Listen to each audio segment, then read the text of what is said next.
Howdy ho, Lions fans. Welcome to the Detroit Lions podcast game preview, episode 387. Tony, what's so funny? Nothing. I'm not. No, you are not trapping me into that one. Nope. Move on. This is the official Detroit Lions podcast for Reddit. I am your dashing host, Chris, I just say the worst things to people at the worst possible time. I apologize. With me is my great humored and wonderful co-host, the man, Tony T.O. Ortiz. How are you doing, friend? I'm doing good, Chris. How are you? I'm great. I'm glad I can make you laugh. Things aren't always as easy as they should be, especially this time of year. Things should be easy for everybody, and they made it a little difficult for you, so I'm glad I can probably just elicit a smile out of you today, Tony. I feel bad for you. That is beyond thank you. There are no words. Thank you. Nobody deserves to have a smooth, easy day like you, and yet here you are helping others. So there you go. All right, we will not dwell on that. Tony doesn't want to have plenty of time to do that tomorrow. Today's show, we're going to talk about the Lions and Falcons. We're going to preview that. We're going to do the injury report. We'll tell you about how Vegas feels. Might wallow in the certainty of what we talked about last week. Game predictions, a whole lot more. We got a great show lined up. Tony, you ready to go, my man? I'm ready. Let's kick this off and break it down. All right. Oh, here we go. Hey, guys in the chat and gals in the chat, thank you for joining us. We've got a good show. We're going to talk about the meta as we do at the beginning of these preview shows, just kind of set the tone of the series for folks and let you know how much we really hate these Falcons before we get there. Is it just a mild kind of discomfort, or is it a blazing hate?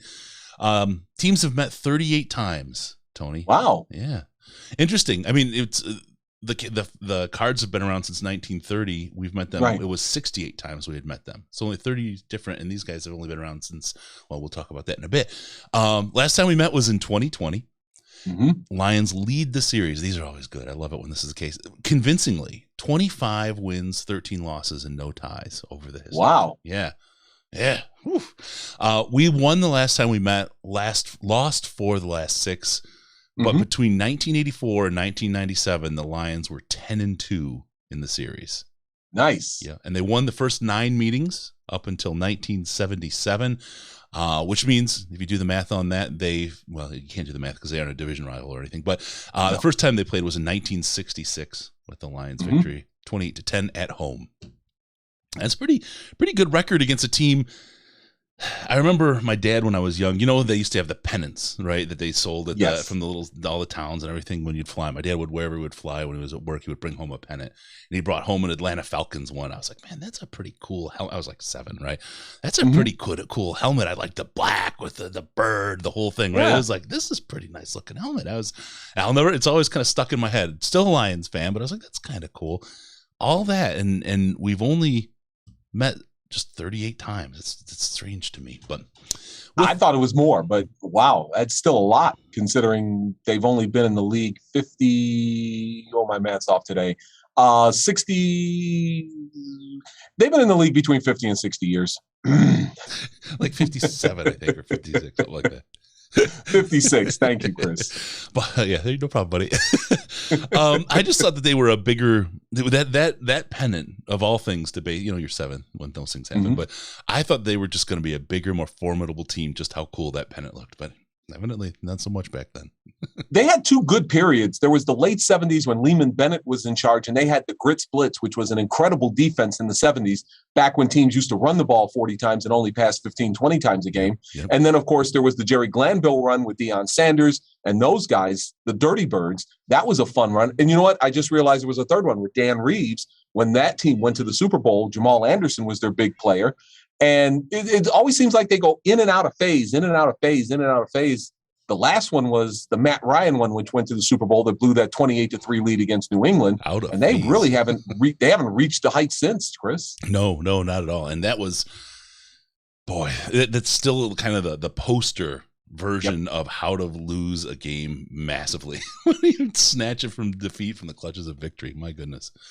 Total points scored. The Falcons have 796 in the series. The Lions with 852, with only a gap of just under 1.5 points per game. So the games haven't been that close. I think they've just been lopsided equally in the end. Is where they've kind of fallen. We think to the memories, and mine I think is going to be a little more recent. But you've spent so much time with the teams and been able to form a lot of different type of bonds than you can. Mine are always, it feels like these kind of like, I don't know if you watch Yellowstone, but I got the Lions brand at this one. First game of 2008, Matt Ryan's first game, and he throws his first pass in his first NFL game, and it's a 62-yard touchdown to Michael Jenkins. Now, I remember a couple things. I had just moved to California, left the auto industry. It was things were tight, whatever. Had a new child, relatively new child. Moved to a highly expensive spot. I was in a apartment trying to find a house, and I was like, I'm flipping for the Sunday ticket. This is I got to get the Sunday ticket because I got to watch the Lions. It's all I got out here. I got no one else to talk about it with. And it was just a tough time, right? Everything was tight, trying to get into this super expensive market from Detroit. And Detroit had completely depressed when I sold my house. Nothing like that had happened yet until actually when I did buy, I caught a falling knife there in California, helped me a little bit. But Matt Ryan, I think he only wound up with like 161 yards on the day, but that dagger throw is first, and I just knew it right there. I go, it's always the Lions. It's always the Lions. We're somebody else's, Matt Flynn, whoever it is. We're always on somebody else's highlight reel. We always get somebody else paid, and here's Matt Ryan just showing out and showing everybody, yep, he's the guy. He's going to carry this team, and he's had the lock on the position ever since his first he really has. And it was funny because there was talk last year, Chris, that they were going to draft a quarterback in the first round to become the heir apparent to Matt Ryan, but Arthur Smith, their new head coach, who came over from Tennessee, decided to hang on to Matt Ryan, and they drafted Kyle Pitts, who turned out to be a very, very good choice for the Falcons. But yeah, Matt Ryan's had a hold on that job for years, and he is a very good quarterback. I don't think he's a Hall of Famer. There will be some discussion once he retires about him possibly putting up numbers to be in the discussion for a Hall of Fame. But I think he's been a very good quarterback, but I don't think he's a Hall of Fame quarterback. He seals that Super Bowl, I think, is a different conversation. Agreed. But the way they lost it, on top of the fact that they didn't win, I think is really going to be tough to make the case for him as a Hall of Famer. So what was your memory, Tony? You've got, like I said, you've got the better files. You're down there with the folks. You've got all the cool stuff going on. What's your big memory from the Lions-Falcons series? Unfortunately, it's not a pleasant memory, but here goes. 2005, the Atlanta Falcons came in to face the Lions on Thanksgiving Day, and the game ended with the Lions losing 27-7.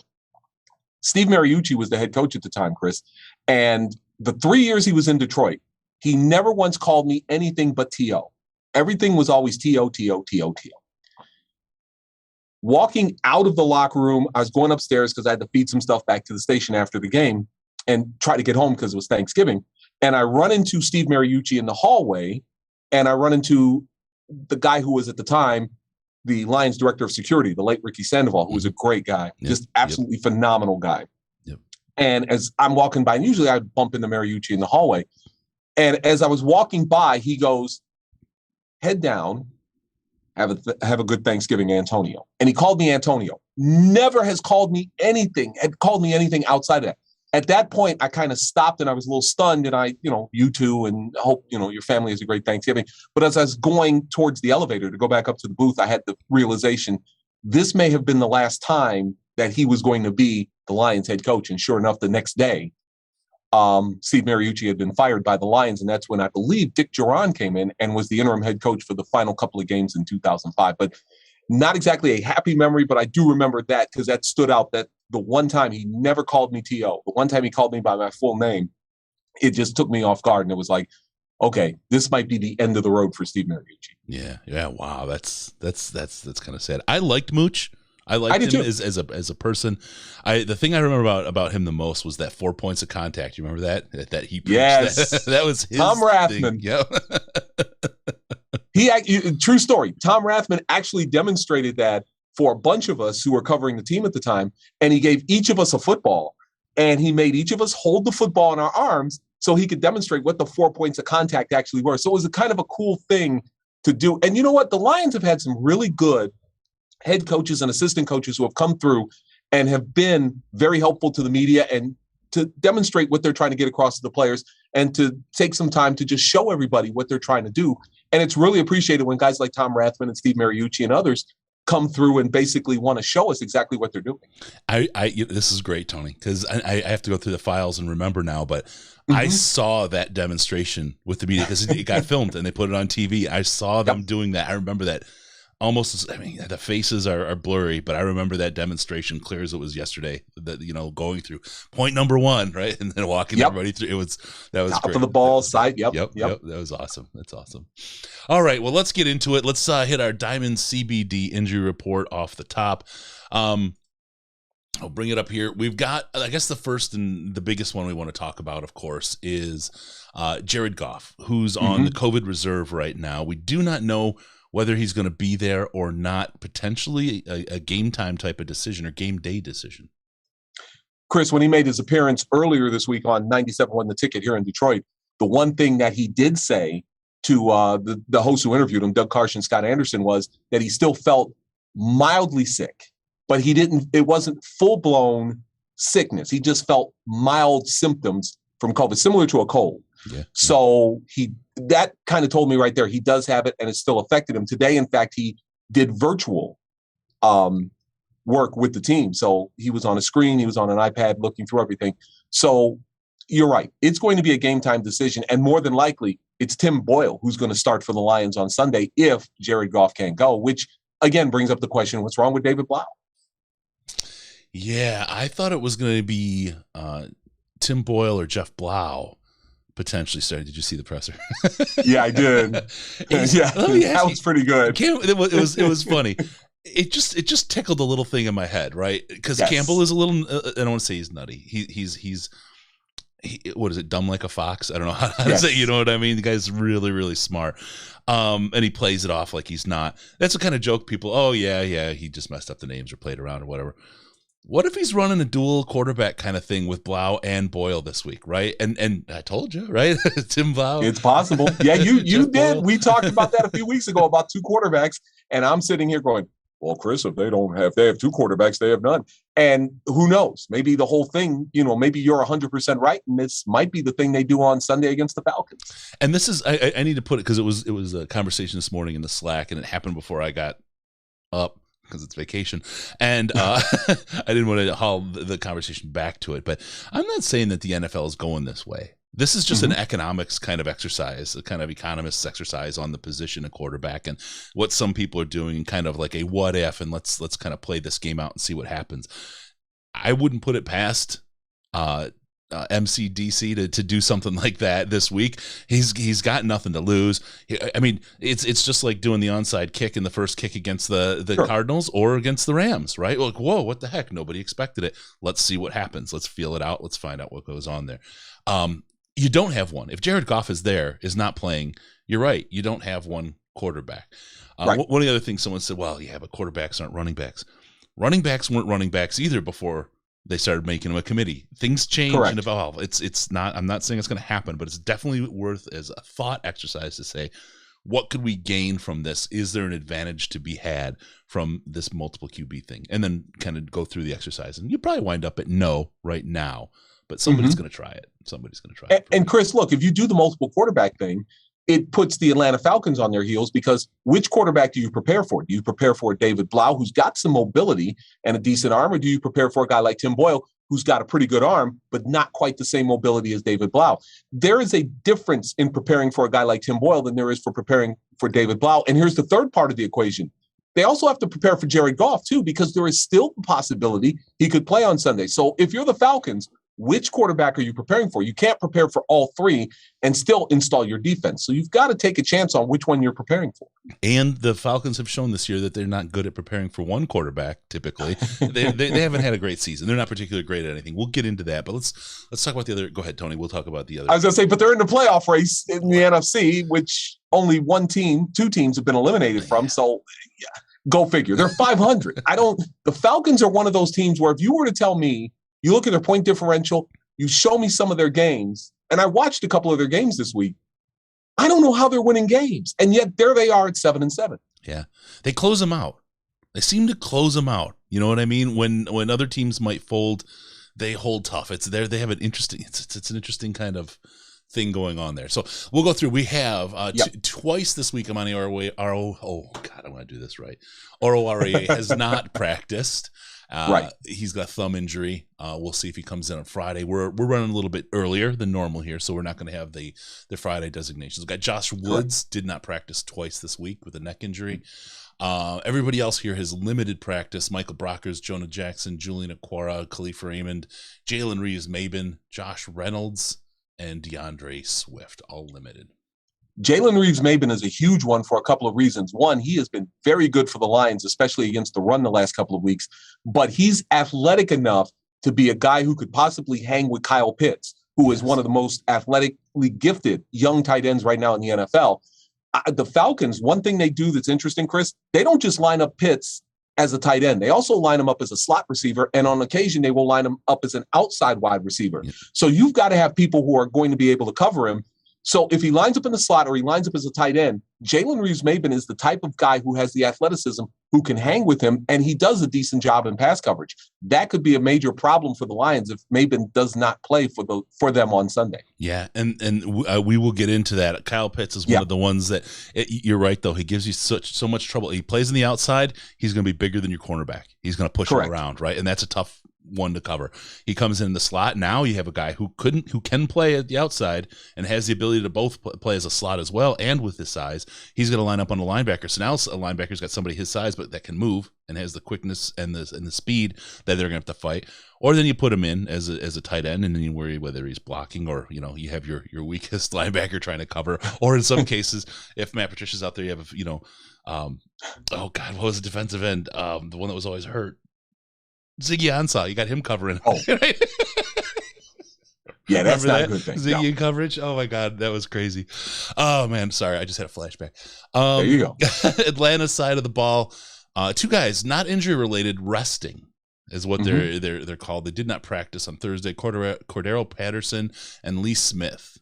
Cordaro Patterson brings he's an interesting mix. Ooh. That's a guy that, with that kind of speed, seems to have some troubles catching the ball, but when he does, he's a brute to deal with. As a running back or out of the backfield, the guy is murder. He's got legs, boy. Yeah, he does. He's got speed, and he also makes an impact on special teams because he also can return kicks for the Atlanta Falcons as well. The one thing about Patterson is he is that gadget guy. They line him up all over the place. He can line up as a receiver, as a running back, in the slot. They line him up all over the place, and the Lions are going to definitely have to be aware of wherever he is, which is why Oruwariye has to be in the lineup for the Lions on Sunday, because that's the guy you probably want to be on Patterson if he's not already going to be on one of those Falcons wide receivers. By the way, the Falcons do have a good set of wide receivers. They're gifted offensively, and Arthur Smith, their head coach, comes over from Tennessee where he basically orchestrated that Titans offense. They have a good offense. Their defense is not good, but their offense, it's kind of explosive. Yeah. I'm a little bit disappointed. One of the things that we had was a pretty good Atlanta network of informants because of Matthew Stafford's kind of historical time there. And we had a great line of sight into Stafford, and then Stafford's friendship into Ryan gave us some good insights as to what's going on. But now that he's moved on, it's not as much info there to play with. It kind of stinks. But yeah, so those guys out. Two other did not practice. Tajay Sharp, which I don't think is going to be too huge for them. And then Tyler Davison with illness. So we'll see. All right, let's move on. From the injury report, we've got 66 degrees, partly cloudy at kickoff. No call for precipitation. Mercedes-Benz Stadium. Do you know what the wind's like in there, T.O.? I have never been to Mercedes-Benz Stadium, so I can't tell you what the wind is like. But I will say this much. No Chick-fil-A. Yeah.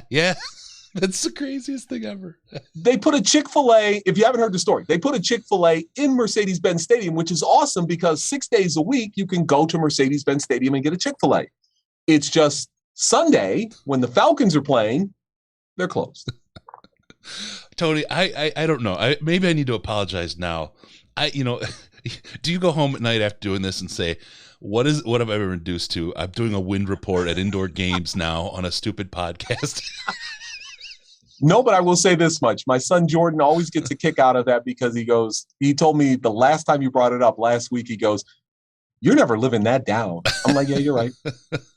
I'm not. I'm not. I'm sorry. I still see Dan Miller and Jim Brandstatter to this day, and one of the first things they always say, "Hey, how's the wind?" It's like, yeah, bite your lip. Yeah, and Brandstatter still had the glow from the Packers game the weeks before with the little old ladies and the brats, right?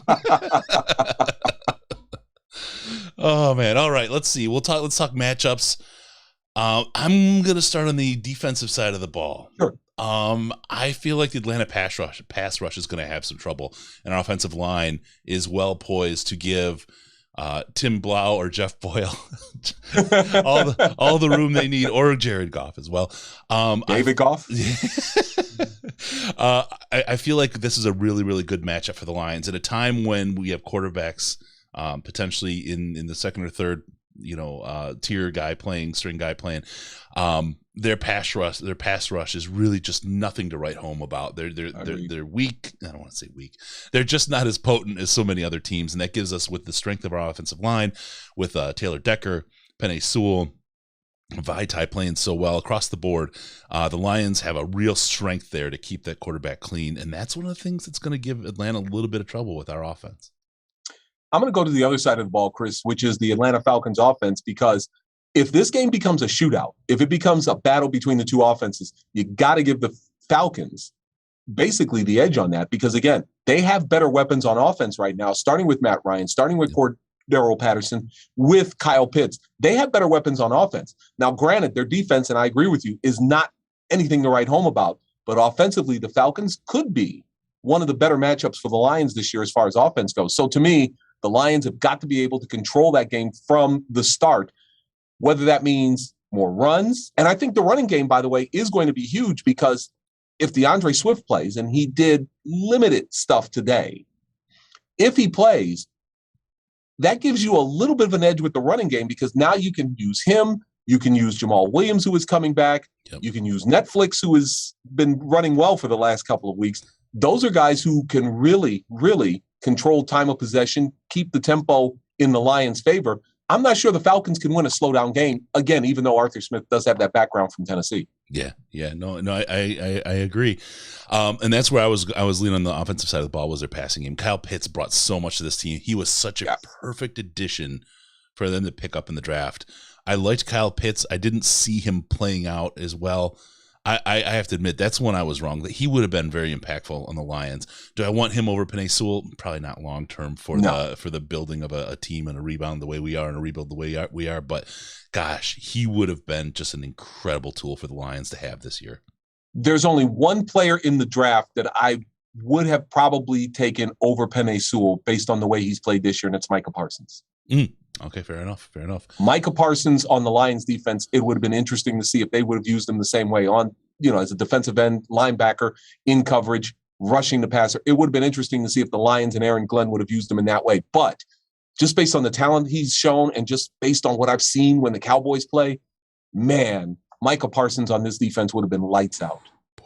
If we could only have 2 or 3 first-round picks we do this and next.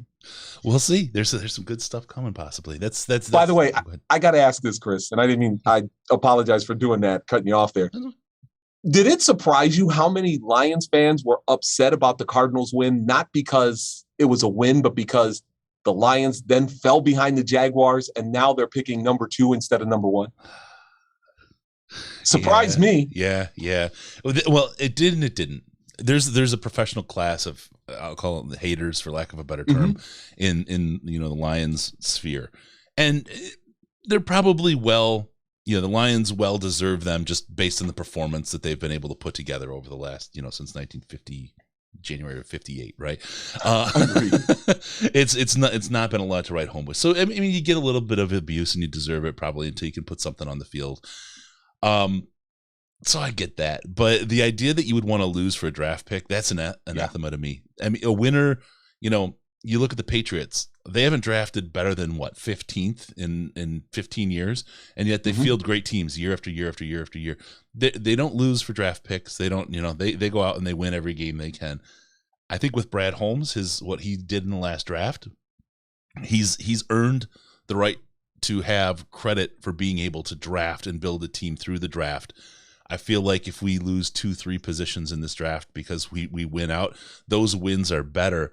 Not only because we only lose a few spots we only slide a few spots in the draft, right, but we become a landing spot for free agents because they see the turnaround happening. They believe the turnaround is real. The word about Dan Campbell, I mean, you see it in the national media. It's not just the normal national media BS. This is real words that are being traded within players within the NFL as well. They see what's happening here. They understand the culture that's being built here. People talking about coaches getting poached. I wouldn't be surprised that we hold on to our coaches this year. I really, the ones that we want to, we'll put it that way. Aaron Glenn. At least for one more year, yes. Yeah. At least for one more year. Yep. But look, if that defense continues to improve like the Lions defense has improved the last couple of weeks, I think Aaron Glenn's going to be on somebody's radar. Maybe not this year, but definitely he'll be on somebody's radar next year. You know what? Ben Johnson's somebody to keep an eye on. Yeah. Oh, absolutely. Ben Johnson, he's the one guy undergoing the interview for the offensive coordinator position right now. Ben Johnson. I agree. I don't think he's going anywhere year over year, whether he gets that job or not. And I don't think Glenn is going anywhere either. This year. Not this year. No, not this year. And I think it's partially because they believe in what they're doing and they want to get full credit for what they're doing. And Aaron Glenn realizes he does another year of this and gets more talent and can even turn in a better kind of performance, that his stock is going to be even higher and he's going to get so much more out of it. And there's this sense of camaraderie these guys have that they don't have elsewhere. I'll tell you, my past job to this job, the sense of wanting to go into work every day and how much of a difference that makes, not just in your work day, but in the rest of your life, that means a whole heck of a lot. And these guys spend a ton of time at work. If you get a job that you really, really enjoy doing, it doesn't feel like work. It actually feels like something that's enjoyable, something that you look forward to day in and day out, as opposed to going through a job where the head coach is always on you, where the head coach is calling out your record and comparing your record to his record, where the head coach is calling you a bunch of losers. You don't want to work for a boss like that. You don't want to work at a place like that. No. Not, of course, that there's no NFL franchise that possibly could resemble. No one would be just knuckleheaded enough to hire a head coach that would do something like that. Nope, nobody would be crazy. It's almost an urban legend. Oh boy, that was an Oscar Mayer of a wiener, let me tell you. All right. Sorry, I had nowhere else to go with that. I know. I was trying to avoid that one. Leave it to me. I'll lower the bar, Tony. There you go. All right, so we got our matchups. We've got to look at our coaching staff and our predictions. We'll maybe do a little bit more of that here as we head towards the end of the season and wrap up the game previews with Tony. Then we need all of your letters and tweets and emails to go to Tony to say, Tony, stick around the season, do stuff with these guys, you're fun. All right, let's talk about the odds brought to you by Amazon.DetroitLionsPodcast.com. You're about to get a whole ton of gift cards. You know it. You know you're going to get out there and you're going to have all this money to spend flush with free money. What do you want to do? Amazon.DetroitLionsPodcast.com. Head on over. You get all the same prices. It just takes a little bit of that money that would have gone into Bezos' pocket, puts it in ours. It's a great way to support your podcast by doing something you were going to do anyway. Amazon.DetroitLionsPodcast.com. All right, the Vegas odds from Amazon. This is interesting, Tony, and we'll get to the one. I'll point it out very clearly when we get there. But this is one that you alluded to that might be a place where people want to play around with their money if they're so inclined, and we'll do it responsibly. Christmas money. Yeah. We've got the spread with the Falcons -6. And that's widened to -6 just with the Jared Goff news. Yeah, it has. You know what? It's Thursday. I would stay away from that today. Later in the week, tomorrow, Saturday, once I see what Jared Goff's condition is, whether he's on track to play, maybe get an idea of what injuries are out there, I might be tempted to play the Lions with the 6. But at this point, on Thursday at 7:55, I would stay away from that. Interesting. Okay. Money line, you get the Lions plus 200. Doubling your money. That's not bad. Falcons minus 250. It's like, okay, I might tickle that money line. I might just go for that. Again, I'm not putting any needed money on that. It's the money I got from Grandma this year for Christmas. Grandma, you might have got me a lot. You might have doubled your money. But the interesting one for me is the over-under. Yep. 43. Over. Yeah. I feel like, just like you touched on, this is going to be a little bit more of an offensive game. Yep. And we're going to see a lot more than those 43 points scored, or more than those 43 points scored. That's the one I put the Christmas fund on, is the over, definitely. There you go. Now, again, don't take our advice. Just yeah, we're not. Yeah, if you took my advice last week, you took the Cardinals. Sorry. Yeah, and oh god, it was so funny. Last week was that game. My head and my heart were completely conflicted. Right, my head said take the Cards. Right, take the Cards, but my heart, God, the Lions got this, man. He had all these reasons stacked up why the Lions could do it. And it came true, Tony. It came true. You know what, Chris? I give you all the credit in the world, and I gave you credit on the air here in Detroit on Monday.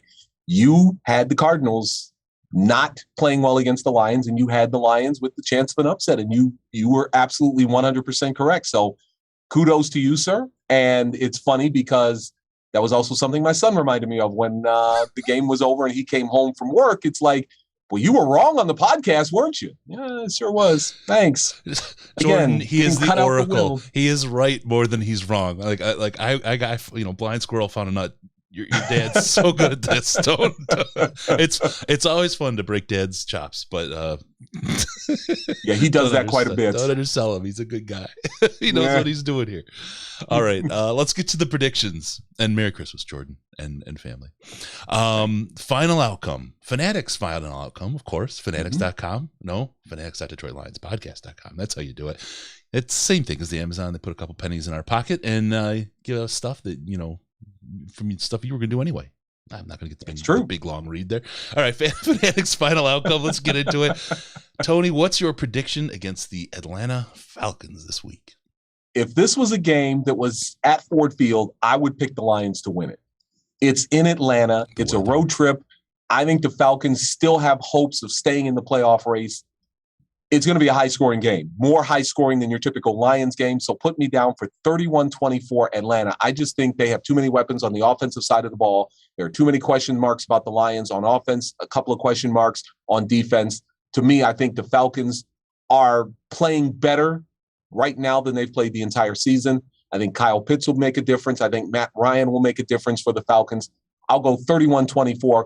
And my one Christmas suggestion, take the over, because I think there will be some points scored in this game. Yeah, I'm with you. I'm not as generous on the points, but I still think they hit the over. I'm at 27-20. Still cracking the over by a good 4 points. Yep. This is going to be a game of weak defenses, and I don't want to knock the Lions defense. They're just at the bottom of the injury barrel here. Jerry's out. I mean, we played so well last week. I think it's going to be a little bit tough to hold that up for a second week in a row, just like the Falcons prepared so hard for the Rams. We did a lot of that same sort of thing for the Cardinals. I'm not going to say that the Lions will be unprepared or weak because they're going to come out and score this week. I just think that it's going to be tough, for the Falcons to overcome. So I'm 27-20 with the Lions on top. Yeah, Chris, every game the Falcons play right now is a playoff game. Yeah. So they're right there in the mix with everybody else. They're going to play hard, and I think they understand that their season is on the line. Their season's on the line every week. And sometimes when you get especially to this point in the season, desperation trumps anything else. And right now the Falcons are a more desperate team than the Lions. Because of that, I'm going to go with the Falcons. Let me ask you, because I'm trying to protect you from Jordan here, Tony. This is all we're doing. Okay, thank you. And in the chat says we have to remind Tony, Atlanta has lost every single game at home this year. Yeah, I know. That's an amazing stat to me, which is remarkable.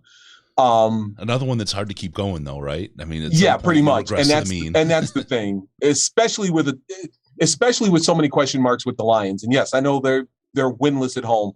I just don't think this is the game the Falcons lay another egg. I still think that they are the better team at this point, the way they're playing. And again, to me, at this time of the year, when you're making predictions, you got to look at how desperate the team is to stay in the playoff race, how desperate they are to salvage their season. And this is a chance for the Falcons to keep their slim playoff hopes alive. Yeah.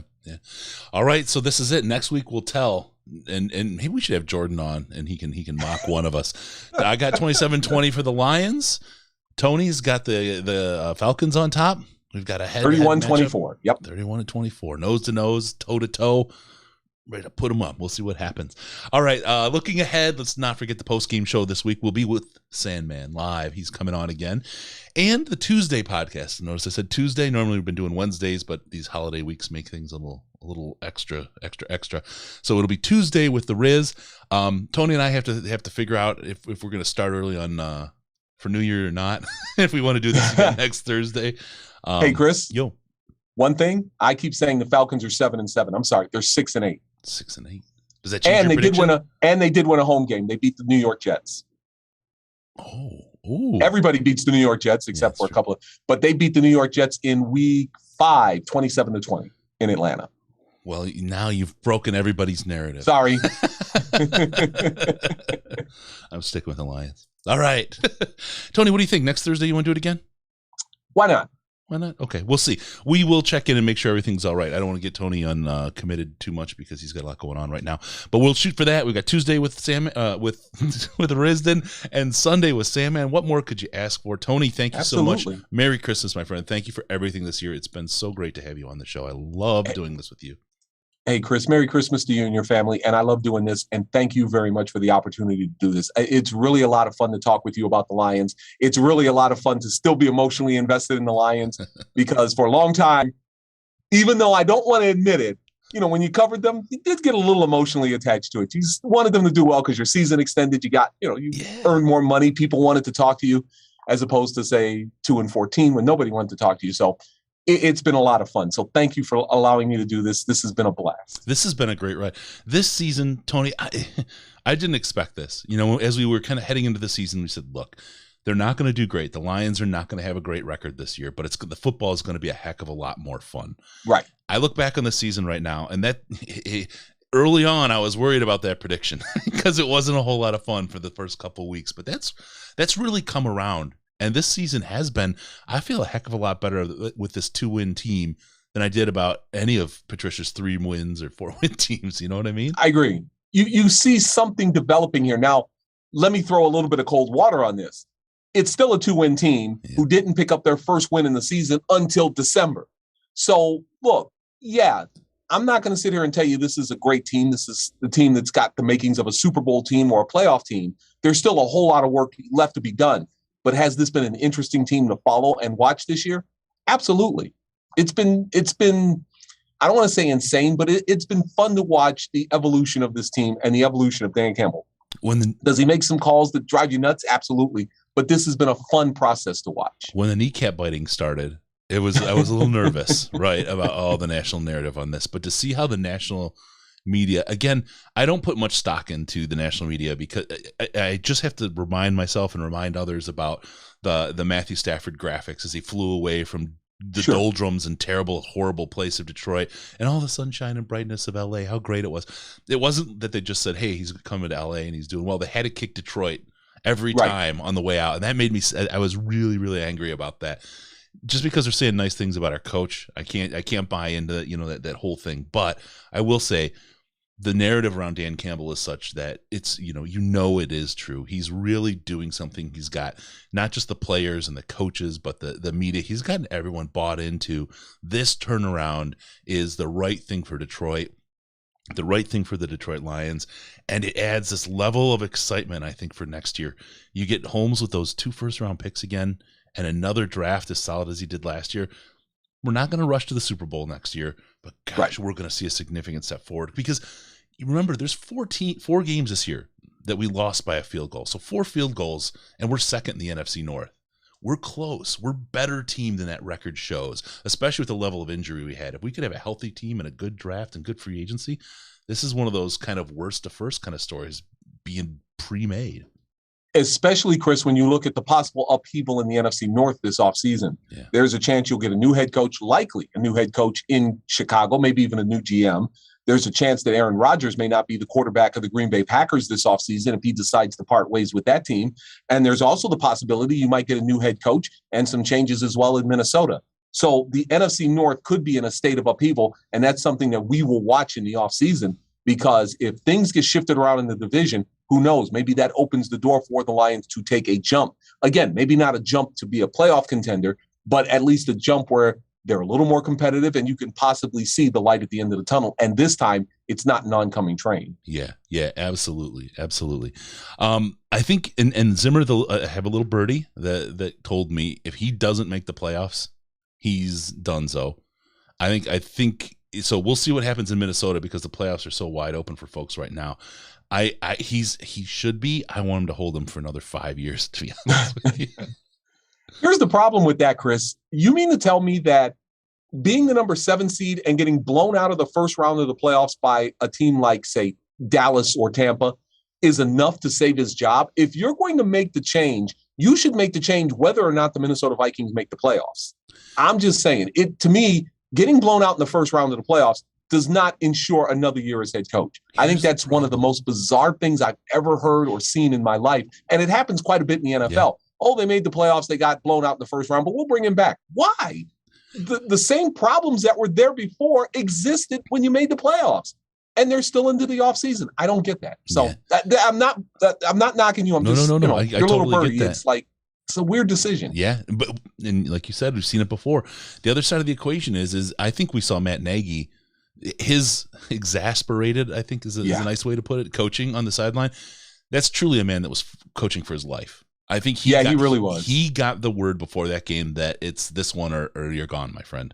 And because I've seen him coach, we've seen him coach a number of times. He's never been that animated, right? I agree. And there was something afoot. It wasn't like they were, winning their way into the playoffs with that victory. It was, this was something else. I think that was Matt Nagy fighting for his job. Matt Nagy is going to be looking for a job after this season. If you're Minnesota, do you want to put yourself nose to nose in hiring a coach with the Chicago Bears? From a talent perspective, maybe so. From an organizational perspective, there's a lot more, if you're going to be, what is it? Minneapolis versus Chicago. If you're trying to pull somebody in, gosh, that whole that Chicago lifestyle is a nice thing to sell.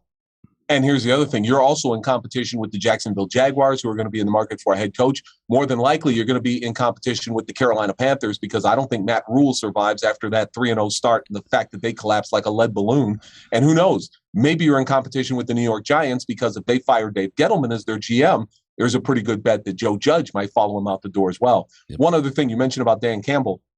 It was good this week to read Peter King, to read Albert Breer, and to hear Pat McAfee all praising Dan Campbell. Yep. That's the kind of national love you're talking about that wasn't there initially for Dan Campbell. But when you see how hard this team is playing and how they haven't mailed it in like some other teams have, it's good to see that kind of positive spin on what's going on in Detroit, even if the record doesn't quite indicate. Yeah, I feel like that sense of humor he has is the kind of guy that I would absolutely want to. When he came out with the racing helmet on, yes. I mean, it was just so awesome.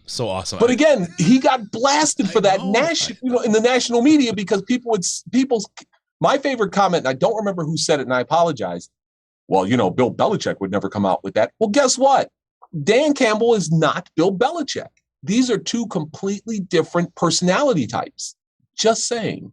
And that's kind of the Campbellytics thing. Somebody took this a little further and said that maybe Dan Campbell could become, and wouldn't it be great if he become, they said, the new Belichick, but wasn't as much of a jerk as Belichick.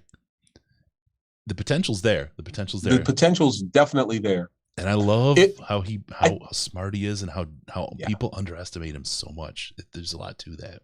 If there's one coach that I think he might ultimately grow into a type, Sean Payton, whom he worked with for years in New Orleans. I could see him growing into a Sean Payton type of coach, a guy who's tough on the players, but is a player's coach, and a guy who's not afraid to make, shall we say, interesting decisions during games. And Sean Payton does that quite a bit. John Harbaugh is another guy who I think he might ultimately evolve into. Hopefully not quite as risky with the 2-point plays, but that's a whole nother story. Okay, that's a very, very fair. Very, very fair. All right. That's awesome. Micro Mike, Dan Campbell reminds me of Bill Cowher. He does, in a way. That's interesting. He does. I see your eyes, a little twinkle there, Tom. A little bit. He reminds me a little bit of Bill Cowher. More Sean Payton than Bill Cowher, but I can see where the comparison is fair. Any of those mentioned names, though, if he grows into any of those, sure, that's a huge welcome in Detroit. We'll take it. We'll take that in spades. My God. But again, let me throw a little cold water on here. This is only 1 year. This is something that he has to grow and develop into. We assume he's going to do this. He may not, but we're assuming that this is eventually what he will evolve into as a head coach. This is the best with 2 wins, the best first year we've had out of a coaching staff in how long, though? Oh my gosh. I can't. You know what? I can't say that. Sorry. Because I thought Jim Caldwell's first year was pretty good. He was all right. Yeah, he was pretty good. The thing about Caldwell is he was that next step, right? You saw coming from Jim Schwartz. You got Jim Caldwell. You're like, oh, okay, yeah, this is the next evolution. This is the one that's going to take us to that level. And then he didn't quite take you where you thought, right? And then I don't know if you bought into this or not, Tony. I know I did. And I'll say it was the right time. Because Jim Caldwell wasn't the guy that was going to take you to the next level. I just didn't see him taking us to that level. He hung on to guys for too long that he shouldn't have. He just wasn't going to get us. It was probably the right time to move on, and we moved on to the consensus best option, and it just turned out so bad. So bad. I thought, you know what, when it happened, I thought, I felt bad for Jim Caldwell because I really respected him as a man, respected him as a coach. Absolutely. But when it initially happened, I thought that Matt Patricia was a near home run hire because here was a guy who had the New England Patriot pedigree. He was the architect of some very good defenses along with Bill Belichick in New England. And I thought that was going to come to Detroit. And even if this team didn't make that next step, he was going to bring that kind of flavor and fire that he brought to New England. And I thought, the Lions, even if they don't win a Super Bowl, would at least be a playoff contender in the NFC. And I was so wrong about that. And the other side of it is, and I know a lot of people are totally in it for Jim Caldwell, and this is not me dancing on this at all, right? But where is he coaching now? He's not. He was sick. He coached he was an assistant coach for most of a year, and then he wound up sick and hasn't come back in the league since. Had we kept him, right, and we didn't know this at the time, but had we kept him, we'd been out of coach, and then we'd have been scrambling for a coach to replace him. And you never want to, as an organization, be behind on the hire. You want to be ahead. Correct. When you're scrambling and behind, only bad things happen. Only bad things. I will be interested to see if he becomes a candidate in Jacksonville, Chris, because if most NFL teams always go for the opposite of the last head coach they hired. Yeah. Urban Meyer had no NFL experience, and he was kind of a dictator, emphasis on the first syllable. And so I think they will probably try to go in a different direction with a guy who has some NFL experience and a guy who can come in and calm down that locker room. Caldwell would be an interesting choice if he got the opportunity in Jacksonville. No hash browns from Tony. That's the tater part. You know what? That is I really like that, Tony. That's super, super smart. The other side of it, too, is Jim Caldwell being kind of that quarterback whisperer, and you need somebody to work with Trevor Lawrence because he has the skills. We've talked about that nature versus nurture. Yep. You would know he has the nature. He has the skills. He has the talent. He has the ability. But the situation Trevor Lawrence was dropped into was terrible.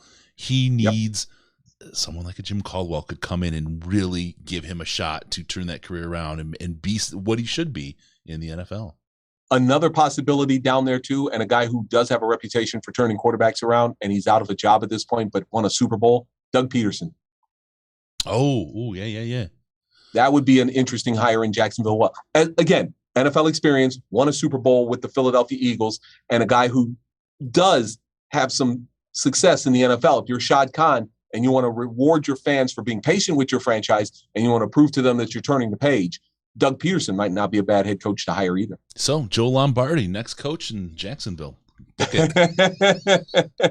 Can you mention the reason for that?